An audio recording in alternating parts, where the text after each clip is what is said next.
Après une année de gestion du pouvoir et malgré une situation économique et financière peu reluisante héritée, il réitère l'engagement du gouvernement à conduire les réformes nécessaires et à asseoir une gouvernance vertueuse pour le redressement du pays.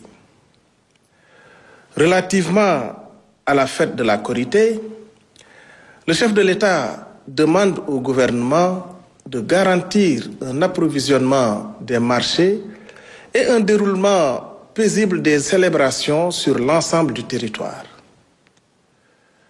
Concernant l'amélioration des services publics, le président de la République salue le travail du médiateur de la République et exige une meilleure prise en compte de ces recommandations par les ministères.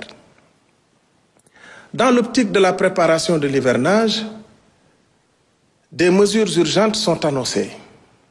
Curage préventif des ouvrages, finalisation des projets dans les zones sensibles comme Keur Massar, Parcelles Assainies et Touba, et la tenue d'un conseil interministériel dédié en avril 2025. À l'approche du 65e anniversaire de l'indépendance, le président de la République invite le gouvernement à mettre en œuvre un programme national pour attribuer aux infrastructures routières et espaces publics des noms en phase avec l'histoire et les valeurs sénégalaises.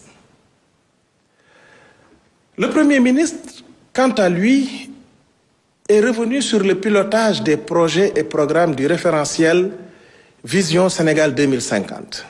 Les ministères sont appelés à travailler ensemble autour de 12 chantiers prioritaires axés sur les chaînes de valeur.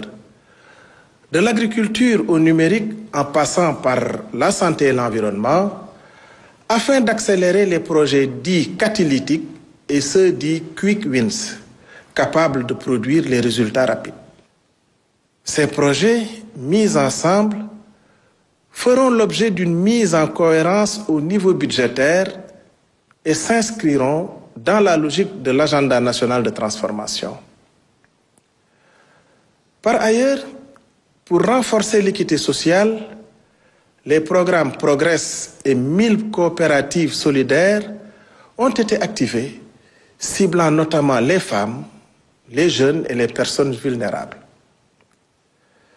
Face à la persistance de la pauvreté, notamment en milieu rural, un nouveau cadre de gouvernance sera mis en place pour optimiser les interventions. Enfin, conformément aux directives du président de la République, des mesures sont en cours d'application en rapport à la maîtrise des dépenses publiques et à la modernisation du système de collecte des recettes, notamment par la digitalisation. Je vous remercie de votre attention et vous souhaite une excellente soirée.